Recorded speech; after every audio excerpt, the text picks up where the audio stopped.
Okay, guys, it's good morning, good afternoon for some of us. I'm just letting everybody kind of join here. Appreciate you guys making it. I'll show my screen here in a sec, or my video, and we get a chance to chat a little bit today.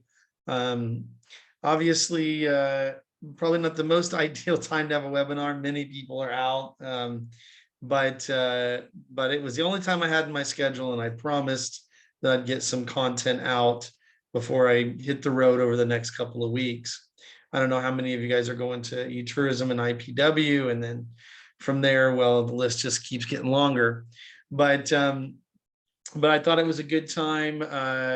And I probably ran into some of you guys at the Simpleview Summit, and then I was marketing summit out in Seattle. So lots of things already going on. Great to see travel coming back.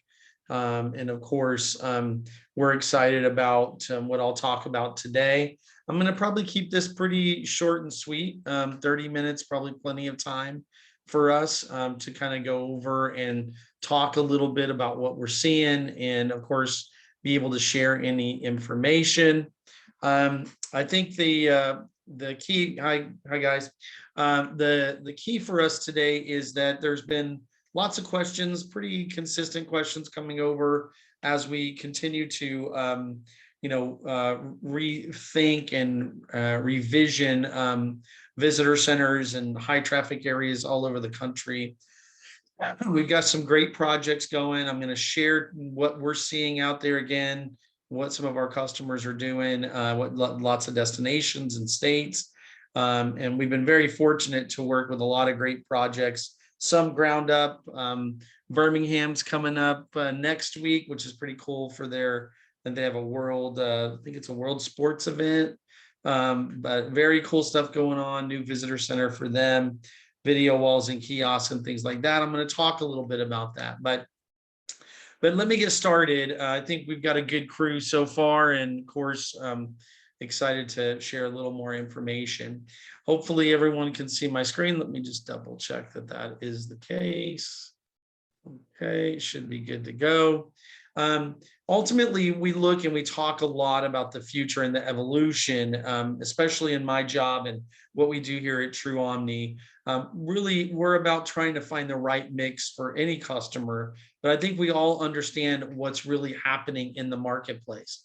And if you've caught any of my speaking engagements with DI or e-tourism, or anywhere in between, you'll see that there's a lot of reasons we understand that things have changed and why things are evolving. And this is just something I put together really quick. Lots of great articles I can share, so if you need any, please let me know. But the core of it is that people want more automation. Younger travelers want to engage in different ways. It's not earth-shaking news here. If you're in hospitality or in travel, it's something you must consider and you must be up to date on. And I think the core for all of us is that we understand, if you guys remember, if you've been doing it as long as I have, people are like, oh, people are using their mobile devices more as they travel. Well, now it's just pretty much they use it in everything, and especially on travel. And that goes from all the Google stats and everything else. So there's no doubt that the evolution has happened in many of our devices and many of the technology that's out there, especially considering social media, et cetera. But when you start to look at how people are engaging in destination, this is a part where there's still a ton of opportunity and a ton of ways that destinations can extend out their messaging, connect the dots into what I've been talking about for 5 years now, omni-channel, which is really just multi-device engagement. And each one has a place within an organization. And every organization, no matter what you do, likely is building or has a strategy related to this idea of multi-device engagement. So you'll see that what I've been talking about for so many years is really starting to come full circle, because we understand that there are some real challenges here within organizations. And I'll name a few, obviously, with destinations. But we have to look at the hard facts and understand what is the best step. I was talking with, I think it was Space Coast here in Florida, and they were trying to debate, last year, if they were going to actually rebuild the visitor center or not do it. And it really just depends, right? It just depends on what you're trying to do. There is technology that can help you maybe realize that maybe a visitor center isn't the best, or maybe there are ways to make it or improve what you're trying to do. The reality of it is, for the challenges for destinations, is for most visitor centers, they're not relevant anymore. And yeah, I mean, they have brochures and stacks of maps and things like that. And they service a small demographic. But if you want to look at really what's happening, many visitor centers are losing traffic, and you have to kind of look and see, like, what can you do to make it relevant? And that's pretty much one of the key elements that people look at when they're engaging with us, or trying to figure out like what they should do. How do you get the younger traveler to come in? How do you service that traveler? Can you do more digital things, etc.? And we'll talk a little bit about that today. Ultimately, as well, a lot of the customers and the destinations and states I'm going to review with you guys today and kind of show you what they're doing, is that they're using this as a form of education as well. All of these touch points allow us to do some things that are probably key initiatives for us. So whether that's education on culture, education on the destination, etc., it really depends. But all of these things really help lean itself towards providing that kind of information to visitors that are coming in. And then ultimately, as we look for, these tools for these new types of travelers that allow them to maybe share information digitally instead of through paper, but also ways that can really drive brand and engagement, and things that, like I said, every single brand in the world really wants to do, and that is to make sure that it's simple to engage and it's easy to utilize our favorite device that we hold in our hand every day. And ultimately, it comes down to, once you start looking at this technology, how do I really show stakeholder value? What is it that shows relevance from a destination level? And how can I turn that into either revenue or data or information, so that people understand that everything that we're doing is really valuable?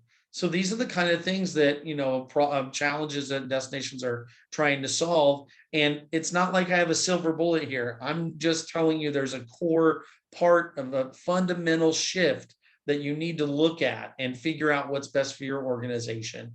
But ultimately, these are the core things that we need to really discuss and think about and talk through. One thing that I always tell all of our customers and everybody in this industry is, we're learning as we go along as well. We may be the technologists, but we're always learning, what are the challenges? How do we solve those challenges?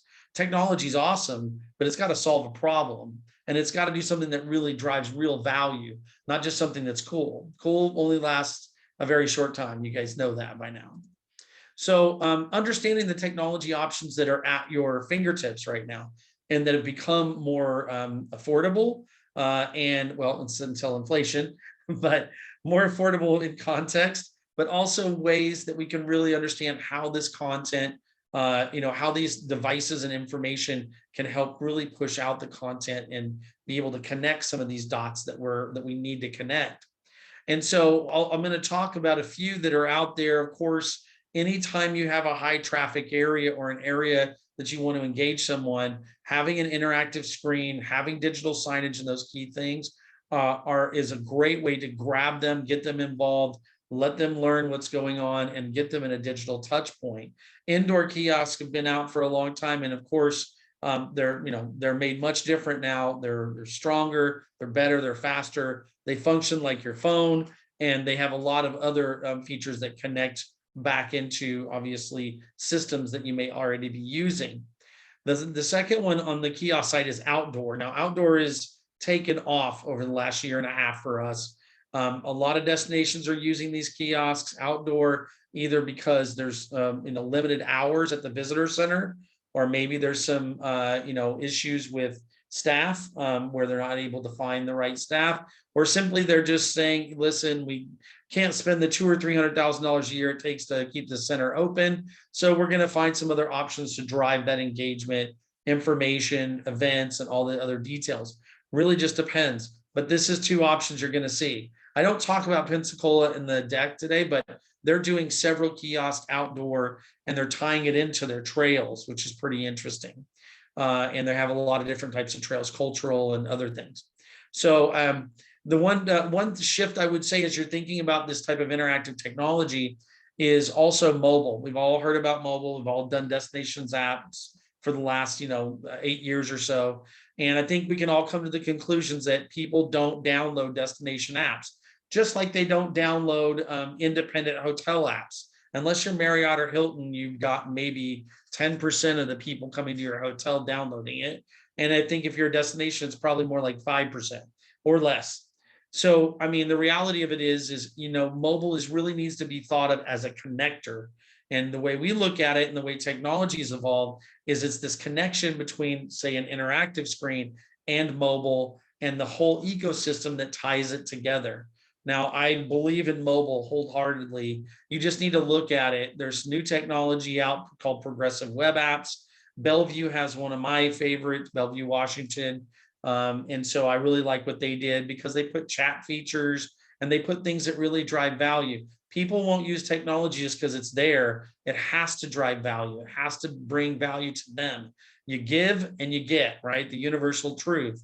And it doesn't, and that's the same way it is with our technology. It has to be something that drives value. If I'm just going to throw some listings or base information up there, you're probably going to get exactly what you put into it.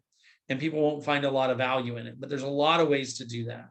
I won't talk much about digital signage today, but if you have a TV and you're changing a USB or it has outdated content in it or it doesn't look good, scrap it or just get a new one. They're pretty cheap these days. And obviously with us, we try to look at a strategy where you consolidate that. Just like with this technology, you're typically integrating with the Simpleviews, the Tempest, the IDSS, the Salesforce, all the CRMs of the world, and you're pulling that data automatically, right? So the integrations are really important. So of course, any of these technologies can allow you to automate that process for those of us that don't have a lot of staff to be able to do that. And then ultimately provide tools that you can access on your phone or through your computer that can update on real time. So if you have events, if you have information, groups coming to town, or you're just trying to drive more revenue or awareness through these screens, there's a lot of ways to connect this. So again, when you look at kiosk and you look at mobile and you look at digital signage, that is the Omni channel. We see it every day when you go to the mall or go to any big brand. It is about connecting those dots. And of course, some do it better than others. Starbucks, namely, is a great one. Integration. So I won't dive too much into integrations today either, but anybody who's doing this technology needs to be able to have proven integrations with your CRM and data providers, as well as partners like ours from Bandwango to CrowdRift to you name it. We want to extend that out. It's not about disrupting, as people talk a lot in the technology world. It's more about integrating at this point. So that's the whole point of what we're trying to do. You have already made an investment. Now, how do we extend it out and get it into people's hands? How do we make it where it's convenient for them? I won't go off today and talk about travelers and how we can make the experience better because it's such a deep rabbit hole. But this is part of it, right? I mean, this is a step in the right direction of making sure people really understand what's going on within your destination.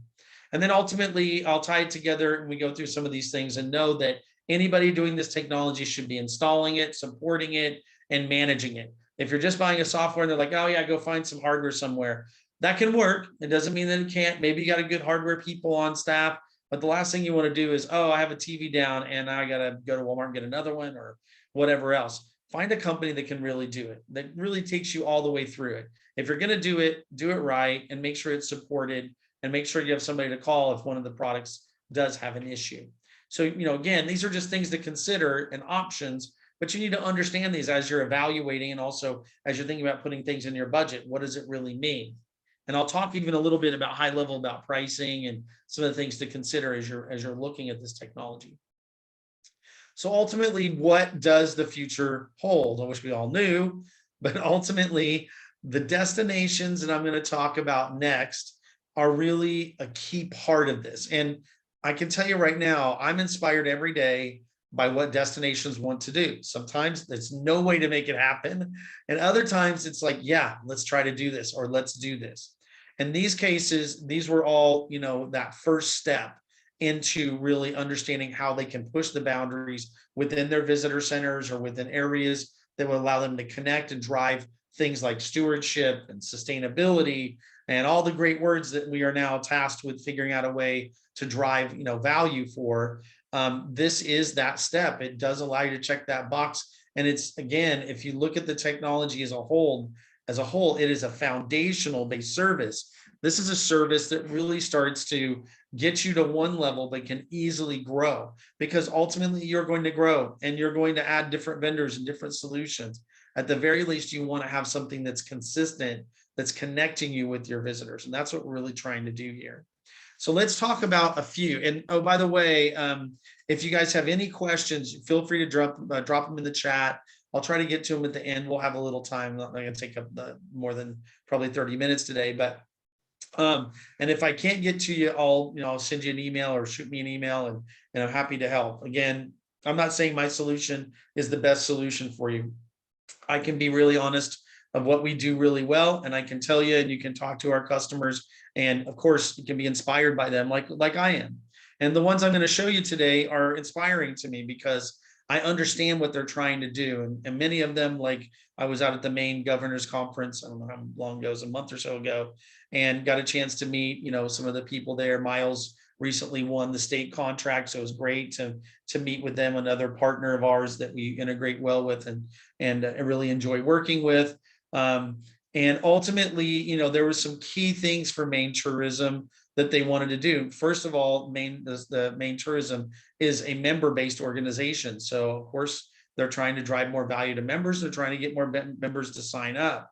They were recently able to add, at one time, when we put out these kiosks in each one of their centers, they had limited amount of data and content. It was only their members, but obviously there's a lot of other businesses in the destination.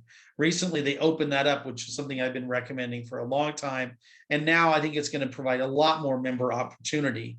And the reason that is because of some of the digital things they want to do.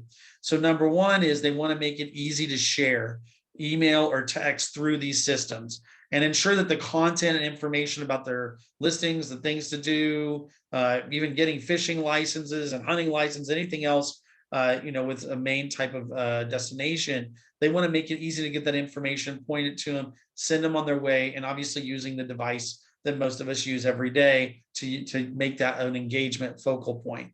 As well as, they really put down some really interesting things. Louisiana did this as well, where they really wanted to understand, since there's so many different directions of highways connecting, they wanted to do some point-to-point type of mapping tools, which I thought was really cool. So you can kind of say, I'm here in Portland, and I'm going to Bar Harbor, and what's on the way as I make that drive. What kind of scenic stuff, or what kind of businesses, or what kind of attractions. So it allows them to kind of not only map out their trip, but to see what's in that specific direction that they're going. So ultimately, that was a really cool tool. And that was something I was inspired with. They were the first one to do it. And many have now started implementing that type of mapping tool in their screens. One of the ones too, that was the first one that we thought about, this was during the pandemic, when everybody was like, well, I'm not getting the brochures from my members anymore, or I don't know what to do. I don't have enough staff to manage all the paper. And of course, there's a huge sustainability initiative for the state of Maine. So we were able to go in and create a digital brochure module.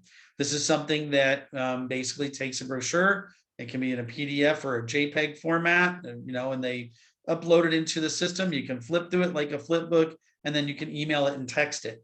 Now, of course, this provides value on both sides, right? For both the member as well as obviously the user or the visitor, and even obviously the person managing the visitor center. So I've got a lot of different ways to do this. First off, if I want to change something in my in my brochure, I can easily do it. If my prices go up, my times change, or whatever happens, that's easy for me to do. That's great for the member. And ultimately, I'm getting better information to the visitor. Also, there's things you can do with couponing and other things that allow you to actually track people that are using those coupons. Again, driving more stewardship, more information.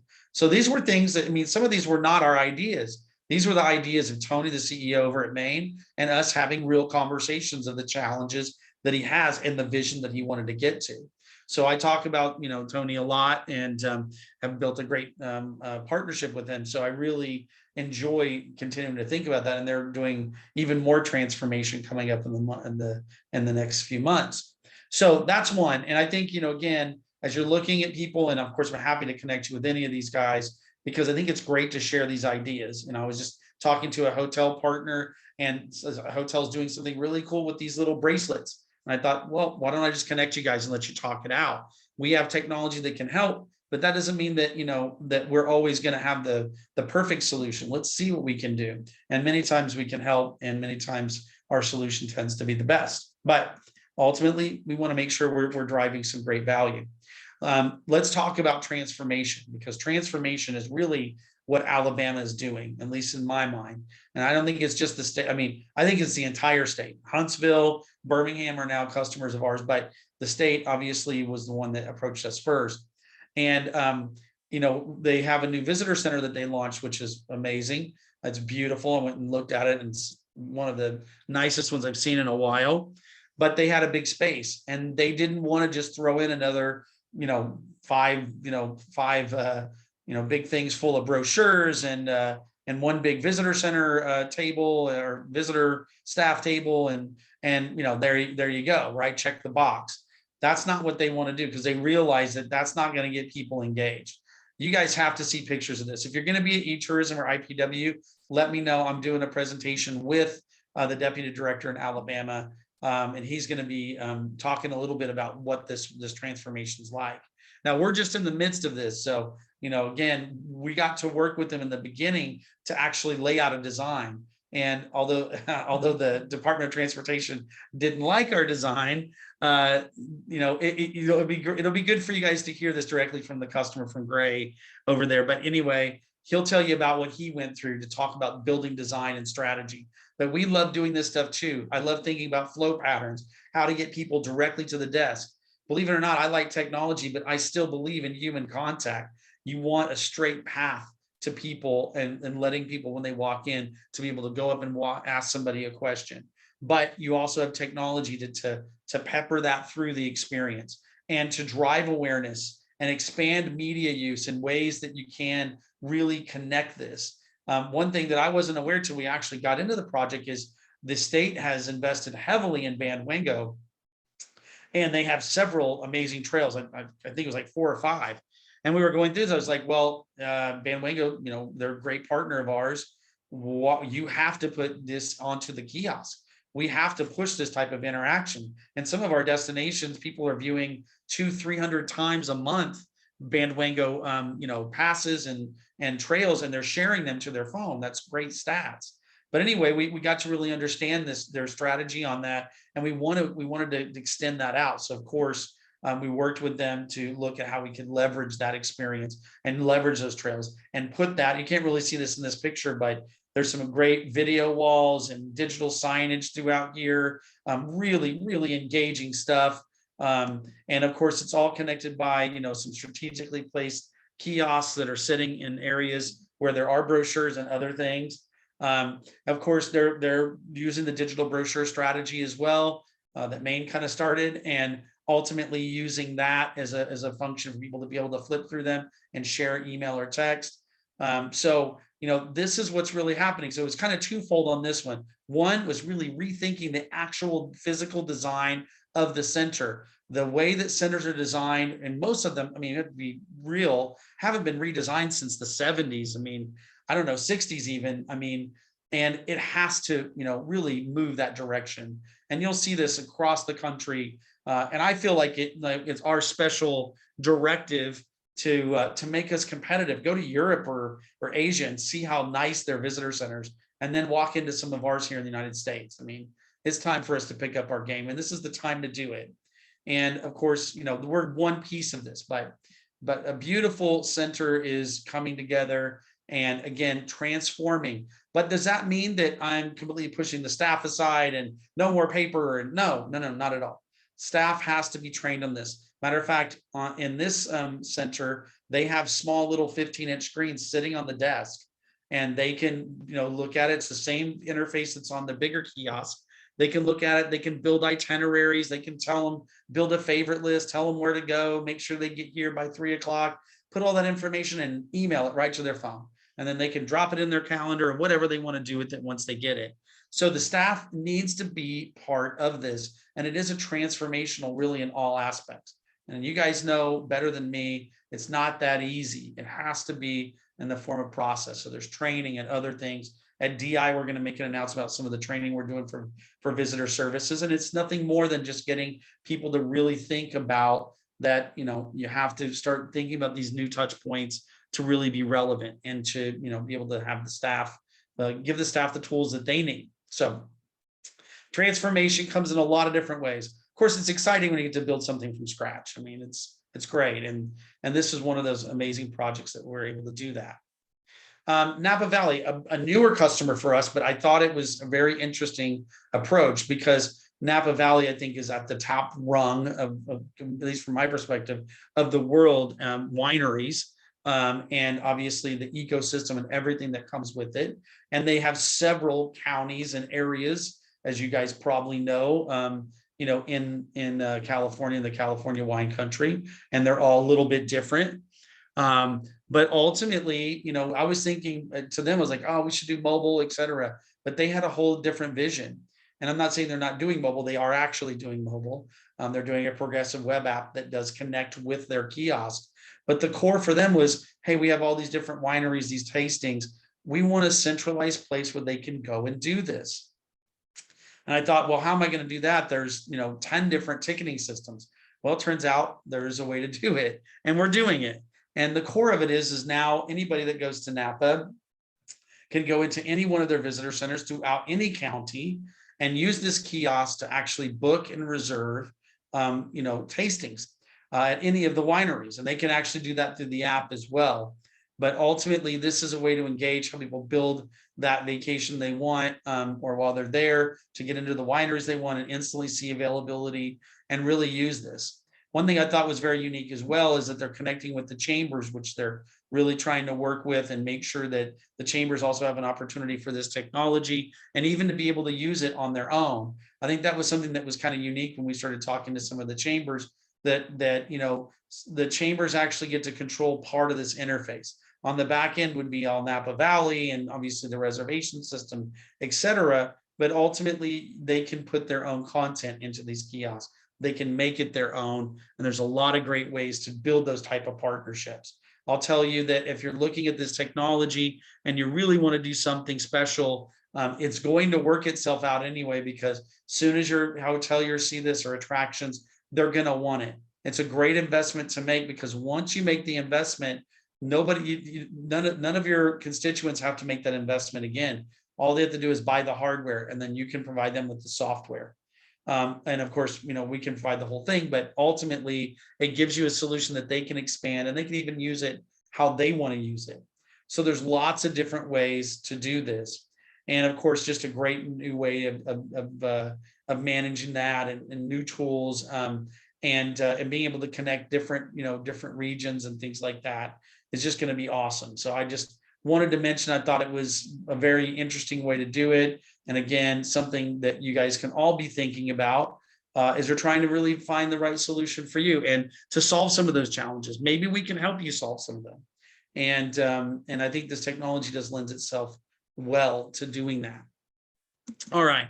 Last but not least is Stafford, Virginia. Actually, this started off with us talking with the state about smart cities. So I don't know if you guys have talked much about smart cities, or if you've been in any of your programs or city officials. A lot of people are talking about it now. Outdoor kiosks have just kind of blown up for us in the sense that people are looking at them more and more for various reasons, stewardship, or just ways to easily navigate in areas where you can walk and move around. But Stafford actually approached us first. I mean, after we talked to the state, of course, it takes a while with the state and a lot of things going on there still.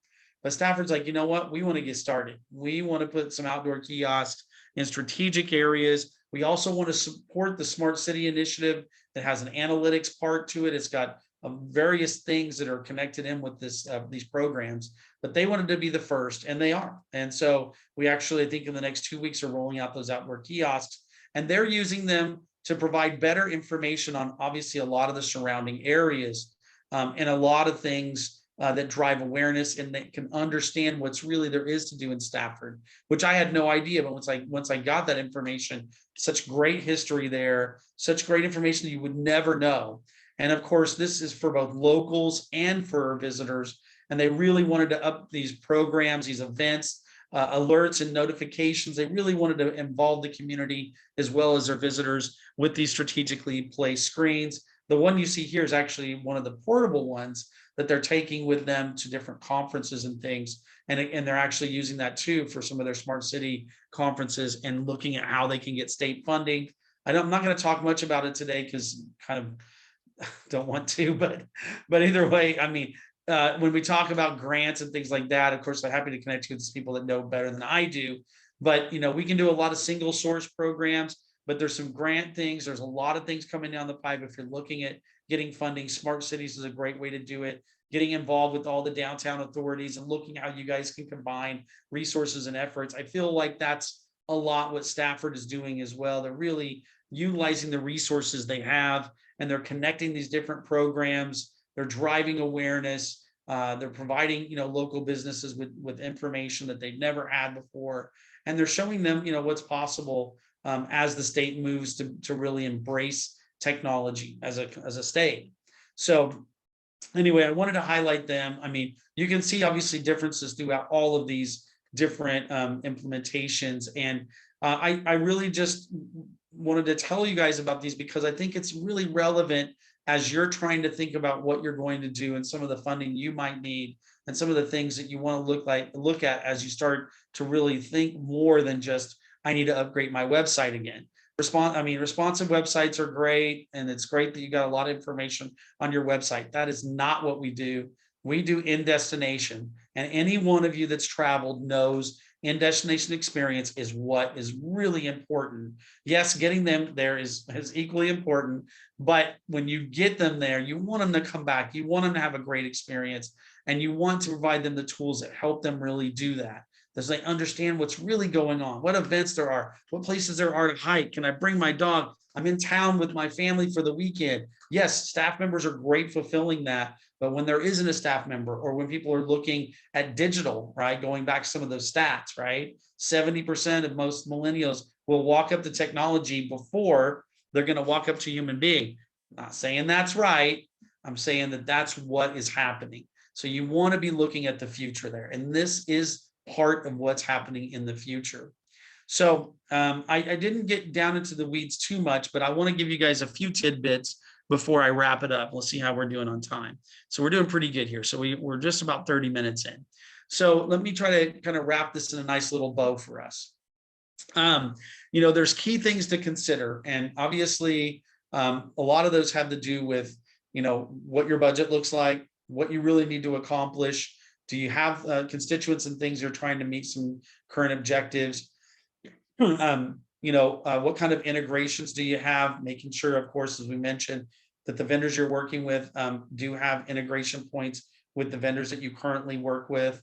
That there is solutions for different budgets and different types of components. And then obviously ways that you can use this technology to connect with both staff and helping them have better tools, whether that's giving them an iPad or a screen on their desk or whatever it might be. And of course, ways that you can bring stakeholders into this process so that they understand this type of technology. Of course, grants and budgeting can range. If you look at most of these programs, most of those are bought cash outright. There are leasing programs, which are becoming a little bit more popular. I don't think accounting people or COOs like them too much for some reason. But there are programs where it's no money down and just a monthly fee. That's run through a lot of our distributors and through our banks that we use. We haven't used them much, but again, those are all possibilities if you're really looking to do something. Typical costs and timelines and what's included. So let me just kind of build this up for you. You've seen lots of different solutions. You've seen large screens, outdoor screens. You've seen some portable, smaller screens.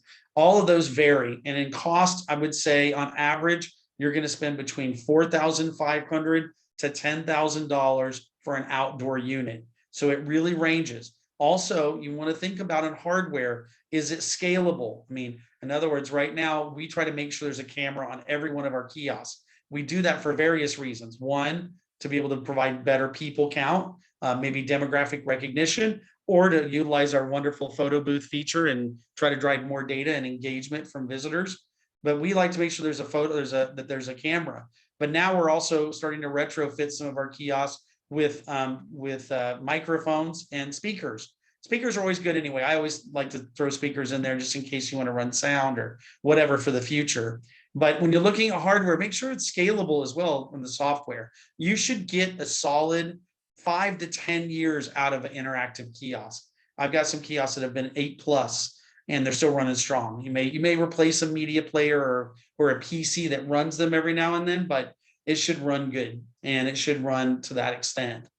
So of course, there's from that perspective, there's a lot of different types of solutions, and that's about what you're going to budget for hardware per product, 4,500 to 10 grand. Software, again, it really just depends. On a base level, I would say you're probably going to have about $10,000 in software costs. That's setup. If you add a bunch of modules and features, you got photo booth and itinerary and surveys and trails and all this other things, you're probably going to be closer to 15 to 20,000.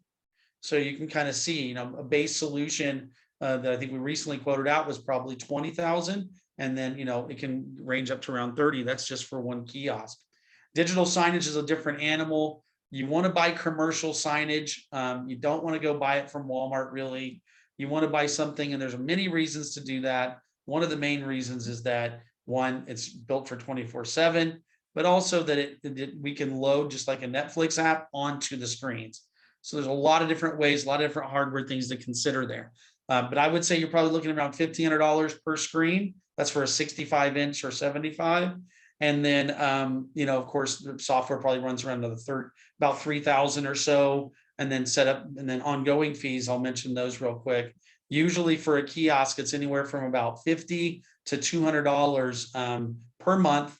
And that should include monitoring, obviously your licensing. It should include also the hardware replacement. We have a 3-year hardware warranty on everything we do. We also have a global support organization that supports all of our products.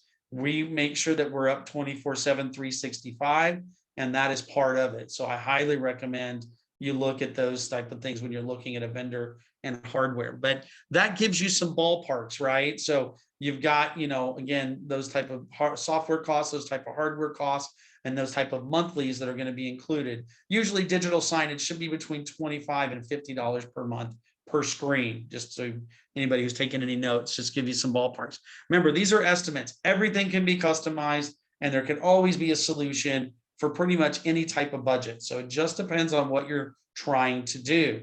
But let me do one last thing, and that gives you a little bit of the things you want to make sure are included. Number one, we talked about that extensively. Make sure they're integrated with their partners and that they've got some proven track record to that integration. Everybody in this industry is going to say, oh, I can integrate to anything. If you haven't done it, you haven't done it. And that's just part of it. So make sure you've got a good partner that knows that your integration points are there. Number two, make sure it's easy to update and make sure that it's all included, that you can get into a platform to control this hardware. You should be able to go in and schedule imagery, schedule video, schedule advertising through the platform, and they should give you access to do that. Now, in some companies, ours inclusive, we can do it for you, but for the most part, it's easy to do. So just, your team or, even you can easily go in and update these things just like that. So that's one of the main things. When you look at software, of course, you want to make sure that the kiosks and the screens actually work offline. This means that you don't always need internet for it to work. So it's not, of course you need internet for it to update, but it should still run even if internet's not working. And if you guys have ever been around a visitor center, most don't have great internet. And really, I'll be honest with you, I don't think I've ever placed a kiosk anywhere that had like amazing internet. So it has to be built to understand the environment it's going into. So always look to see what kind of implementations these companies have done. And then ultimately, you want a complete soup to nuts, at least from my perspective. On our side, we help you find the right hardware. We can integrate our software into existing hardware, so it's okay to do that. Typically, we like to provide it because we're going to be supporting it anyway. There's nothing worse from our side than getting a call about something being down and saying, you know what, that's not our hardware. We can try to support it, but ultimately you're going to have to call the vendor you bought it from or whoever's hardware it is. It's a terrible place to be, and that's why we started doing hardware. It was never my aspiration to sell hardware. The hardware is not a high margin business if you know anything about hardware, but you know it is a necessity to provide a full solution. So we get it for you. We make sure it's the right size. We make sure it goes in properly. We make sure it's installed and it's supported all the way through its life cycle. And that's just a headache you don't have to worry about, whether it's indoor, outdoor, you name it, we handle it. And then we obviously are the one place you go to if there's any issues to make sure it's working great. Other than that, you know, that's a lot of information. I hope this was really helpful for you guys. I don't know if there was any questions anyone had. Let me just see if there's anything in the chat. It looks like there is one question here, and it was asking about outdoor kiosks and if what they would take as far as weather. They are, you know, I think we're getting ready to put one in Mammoth, so they can go as hot as Pensacola, Florida. I mean, even hotter. They can go as cold as being up in the mountains in Colorado. So it doesn't really matter. I always say if you can put some sort of awning or have some protection for it, it's always great. But these things are built for the weather, so you know they're ready to go. So, you know, again, if you have any questions, I mean, I'm not just here trying to sell you on this technology. I'm here to be a partner for you and even a resource. And I'm happy to help in any way I can for you guys to make a good decision. So I really hope that we are of value for you guys. And of course, you'll consider us for any projects or things that you have. But ultimately, we really appreciate you, you know, sticking with us and, you know, continuing to think of how we can really do the best that we can do. And of course, help you with all your great initiatives and things that you have, you know, coming up and that you have to sustain.